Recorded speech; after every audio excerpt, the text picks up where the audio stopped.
அதாவது இந்த விஷயத்தில் பிரதமருடைய கருத்துக்கு பல்வேறு யூகங்கள் தான். இப்போ நீங்கள் சொல்லக்கூடதும் நான் சொல்லக்கூடியது எதுவாக இருந்தாலும் யூகங்கள். ஆனால் இன்றைய தினத்தில் தேசத்தில் ஏற்பட்டு கொண்டிருக்கின்ற மாற்றத்தை பிரதமர் தன் வாக்கின் மூலமாக சொல்லியிருக்கிறார்.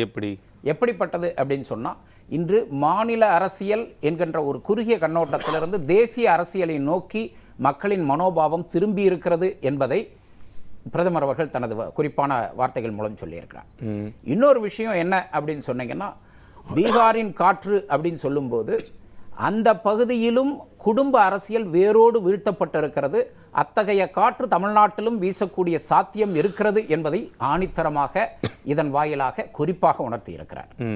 இது மட்டுமல்லாமல் இன்றைக்கு மக்களுடைய மனோபாவம் ஏதோ ஒரு மாய்மலங்கள் மூலம், ஏன்னா இன்னைக்கு பீகாரிலே எதிர்கட்சிகள் பல்வேறு ஒரு வாய்ஜாலம் மிக்க வாக்குறுதிகளை தந்தபோதும் கூட தேசத்திற்கான முக்கியத்துவத்தை இந்த தேசம் உணர்ந்திருக்கிறது.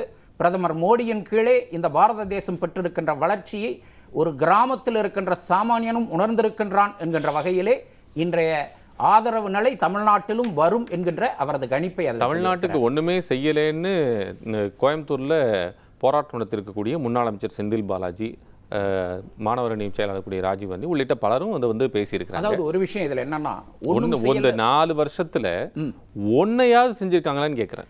ஒரே ஒரு திட்டம் மற்ற மாநிலங்களுக்கு செஞ்சிருப்போம்னு ஒரு திட்டத்தை நீங்க காமிங்கன்னு சொல்லி ஒரு விஷயம் என்னன்னீங்கன்னா, இன்று நடைபெற்று கொண்டு இருக்கின்ற பல்வேறு திட்டங்களிலும் மத்திய அரசின் பெரும்பங்கின் மூலமா தான் நடைபெற்று கொண்டிருக்கிறது.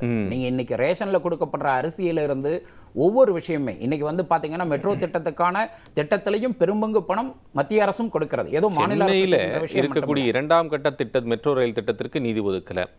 கோவையில மதுரையில திட்டம் ஒதுக்குறேன்னு சொல்லிட்டு தான் நீங்க வந்து இதெல்லாம் கேட்டீங்களே, வாக்கு கேட்டு வந்தீங்களே, நீங்க அதெல்லாம் ஒதுக்கலையே அப்படின்னு அந்த இடத்தை நோக்கி நகருக்கு. ஏன்னா இந்த ஒரு விஷயத்துல திமுக ஆடுவது ஒரு கபட நாடகம், வெளிப்படையா சொன்னா. ஏன்னா 14ஆம் தேதி வந்த ஒரு விஷயத்தை இன்னைக்கு பிரதமர் வரும்போது வெளியிட்டு ஏதோ ஒரு பெரிய விஷயம் நடந்த மாதிரி சொல்றாங்க. உண்மை என்ன அப்படின்னா, அந்த மெட்ரோ திட்டத்தின் வரைவறிக்கையில் இருக்கின்ற சில விஷயங்களை கோடிட்டு இதை சரி பண்ணி அனுப்புங்கன்னு மத்திய அரசு அனுப்பியிருக்கே தவிர அந்த திட்டங்கள் ரத்து செய்யப்படவில்லை என்பது ஆணித்தரமான உண்மை.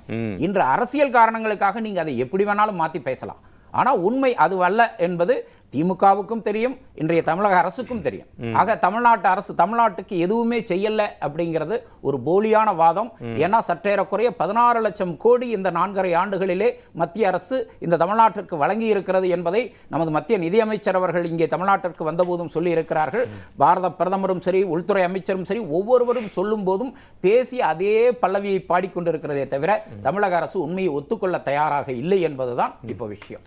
இந்த பிரதமர் சொன்ன அந்த காற்று, பீகார் காற்று தமிழ்நாட்டில் வீசுங்கிறது அரசியல் நோக்கமாக பார்க்க வேண்டியிருக்கிறதா, இல்லை அப்படியே புரிஞ்சுக்கலாமா? சாதாரணமாக சொன்னதான் இல்லை, அரசியல் மட்டுமல்ல. நீங்கள் பல்வேறு விஷயமா, அதாவது பீகார் இன்று எந்த சூழ்நிலையில் லாலு பிரசாத்தின் ஆட்சியின் கீழ் இருந்தது, இன்று பாரதிய ஜனதா கட்சி உள்ளே வந்ததற்கப்புறம் அந்த டபுள் என்ஜின்கின்ற முறையிலே பீகார் பெற்றிருக்கின்ற பல்வேறு வளர்ச்சிகள், அதை போன்ற வளர்ச்சியை தமிழ்நாடும் பெறக்கூடும் என்பதைத்தான் அந்த சூசகமாக அவர் சொல்லியிருக்கார். அரசியல் இல்லை, நிச்சயம் அரசியல் அதற்கு பின்புலமா இருக்கலாம். இது பல்வேறு பார்வையாளர்களை பொறுத்தது. இப்ப என்னோட பார்வையில நான் வந்து இதை நல்ல விஷயமா பாக்குறேன். பீகார் போன்ற ஒரு வளர்ச்சி தமிழ்நாட்டும் வரும் அப்படிங்கிறது அரசியல் நல்ல விஷயம் தானே. அரசியல் யாரும் கெடுதல், அரசியலும் நல்ல விஷயம் தானே. அரசியல் கெடுதலான விஷயம் கிடையாது. அதுவும் வந்து பார்க்க வேண்டிய விஷயம் தானே. இப்போ இன்னொரு 5 மாசத்துல தமிழ்நாட்டில் எலெக்ஷன் இருக்கு. அது வந்து அப்படியே புறந்தள்ளிட்டு போயிட முடியாது. ஏன்னா அவர் வேற ஏதோ ஒன்று கூட குறிப்பிட்டு சொல்லியிருந்திருக்கலாம். துண்டை சுத்துறும் போது எனக்கு பீகார் ஞாபகம் வருது அப்படின்னு சொல்றது வந்து உடனடியாக எதிர்கருத்து இருக்கக்கூடியவர்கள் நினைக்கிறாங்க. பாருங்க இப்பவே வந்து வேலையை ஆரம்பிச்சிட்டாங்க பாருங்க அப்படின்னு அவர்களுடைய கருத்து. அதாவது இன்னும் இதற்கு பின்னாடி இன்னொரு விஷயம் என்னன்னீங்கன்னா, இந்த பீகார் எலெக்ஷன் மூலமாக பீகாரில் இதுவரை நடந்து கொண்டிருந்த ஒரு முக்கிய, அதாவது ஒரு குடும்பமே கோலோச்சு கொண்டிருக்கின்ற ஒரு சூழல் இன்று முற்றிலுமாக நிர்மூலமாக்கப்பட்டிருக்கிறது. அது போன்றது ஒரு சூழல் தான் தமிழ்நாட்டில் இருக்கு. அது போன்றது ஒரு மாற்றம் இங்கு தமிழ்நாட்டிலும் வரக்கூடிய சாத்தியம் இருக்கிறது என்பதைத்தான் சூசகமாக அவர் சொல்லியிருக்கிறார். ஐயா, இப்போ இதில் என்னன்னா, ஆளாளுக்கு நம்ம வேற வேற விஷயங்களுக்கு போகிறோம். ஒரே ஒரு விஷயம் என்னன்னா, தமிழக அரசு சொல்லக்கூடிய ஒரு மிக முக்கிய குற்றச்சாட்டு, மத்திய அரசு நமக்கு ஒன்றுமே பண்ணலை அப்படிங்கிற விதத்தில் பேசுகிறாங்க. நம்ம 16 லட்சம் கோடி கொடுத்துருக்குறோம்னு சொல்கிறோம், எந்தெந்த திட்டங்களுக்கு என்னெல்லாம் செய்கிறோம்னு சொல்கிறோம். ஆனால் அதை செவிமடுக்கிற விஷயமே இல்லை. ஒரு பொய்யான புரட்டு இவங்க பேசிக்கொண்டே இருக்கிறார்கள். என்னுடைய ஒரு நியாயமான ஒரு கேள்வி என்னென்னா, தமிழக அரசினுடைய ஆண்டு வரி வருவாய் சற்றேறக்குறைய 4 லட்சம் கோடி. கடந்த 4 வருஷங்களாக நன்னாங்கு 18 லட்சம் கோடி. 16 லட்சம் கோடி மத்திய அரசு கொடுத்துருக்கு, கிட்டத்தட்ட 34 லட்சம் கோடி. இவங்க 4.5 லட்சம் கோடி கடனாகவும் வாங்கியிருக்காங்க. 38 லட்சம் கோடி இதுவரையும் கணக்கு. இந்த 38 லட்சம் கோடிக்கு திமுக அரசு இந்த 4.5 வருஷத்துல தமிழ்நாட்டில் செஞ்சது என்ன? அதை மட்டும் சொல்லுங்களேன். அவங்கள ஒரு வெள்ளை அறிக்கை, பணமே வரல, 2000 கோடி ஆசிரியருக்கு கொடுக்கலங்கிறதுக்கெல்லாம் மத்திய அரசு தரல. இத்தனை சொல்றவங்க இந்த 38 லட்சம் கோடியில என்ன பெரிய சாதனை இந்த தமிழ்நாட்டில் செஞ்சிருக்கீங்க? அதை மட்டும் சொல்லுங்க. இதுவரையும் தமிழக அரசு தயாராக இந்தியாவில் இருக்கிற உலகத்தில் இருக்கிற மக்கள் எல்லாம் வந்து மகிழ்ந்து வாழத்தக்க ஒரு செழிப்பான பூமியாக தமிழ்நாட்டை மாற்றி வைத்து கணக்கு கேட்கிறேன்.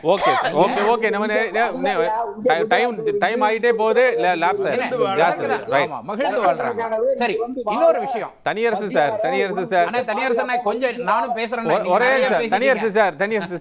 இன்னொரு விஷயம், அதாவது இப்ப என்னன்னா, இந்த மழை வெள்ள காலத்துல எல்லாம் பணம் கொடுக்க வேண்டியதுக்கு நாங்க கோரிக்கை வச்சோம், அதுக்கு வரவே இல்லை. மத்திய அரசு கேட்டதுங்க. முதல்ல வந்து இந்த சென்னையில மாநகராட்சி மேயர் ஒரு விஷயம் சொல்றாங்க, மழை எவ்வளவு வந்தாலும் தாங்கும், 4000 கோடி அதற்காக ஒதுக்கப்பட்டு செலவிடப்பட்டது, 95% பண்ணிட்டோம், கொஞ்சம் தான் சொன்னாங்க. அப்புறம் வெள்ளம் வந்தது, சென்னையே முழுகுனதுக்கு அப்புறம் அதனுடைய உள்ளாட்சித்துறை அமைச்சர் சொல்றாரு, நாங்க இதுவரை 20-25% பண்ணோம்ட்டு. மத்திய அரசு கேட்கக்கூடிய கேள்வி என்னன்னா, நீ 95% பண்ணியிருந்தா அதற்கான திட்டமும் அதற்கான செலவின கணக்குங்க. இதுவரையும் கணக்கு கிடையாது. இப்போ 25% தான் நீங்க செஞ்சிருக்கீங்கன்னு சொன்னா மீதம் இருக்கிற 75% தொகை என்னாச்சு? இந்த ரெண்டுக்குமே தமிழக அரசு இதுவரை பதில் சொல்லல. அப்போ உங்களுக்கு கொடுக்கிறது மட்டும்தான் மத்திய அரசு செய்யணும், நீங்க என்ன செஞ்சீங்க, எப்படி செஞ்சீங்கிற எந்த ஒரு அறிக்கையும் மத்திய அரசுக்கு கொடுக்காம திரும்ப பணம் மட்டுமே கேட்டுக்கொண்டிருப்பதுதான் மாநில அரசோட கடமையா? நீங்க செஞ்சு உங்களுக்கு ஒரு தொகையை கொடுக்கும்போது இன்னைக்கு ஒண்ணு இல்ல 308 அப்படி வந்து ஒரு மாநில அரசு கேட்க முடியுமா? முதல்ல கொடுக்குமா? அப்படி கொடுப்பதற்கான வாய்ப்புகள் இருக்கா? அது இல்லங்கிறதுனால தான மத்திய அரசு இப்ப கேள்வி கேக்குது. நேரா வாங்கின கடன் சார் நேரா வாங்கின திருப்பி பேசுங்க. இன்னொரு விஷயம், 308 கோடி ரூபாய்க்கு நெல் குடோன் கட்டணும் அப்படிங்கிறதுக்காக கொடுக்கப்பட்டது. இதே முதல்வர் வந்து அதுக்காக ஒதுக்கப்பட்டதுன்னு தன்னுடைய வாயாலேயே சொல்லியிருக்காரு. இந்த 308 கோடிக்கு இத்தனை குடோன்கள் கட்டி இருந்தா இம்மழையில இந்த நெல் மூடைகள் நனைய வேண்டிய அவசியம் இல்லை, நீங்க ஈரப்பதத்துக்கு சண்டை போட வேண்டிய அவசியமே இல்லை. 14% அந்த ஈரப்பதத்திலேயே நெல் நல்லா இருக்கும். நீங்க முறையான குடோன்கள் செஞ்சு கொடுக்காம விவசாயிகள் அல்லலுறுகிறார்கள்.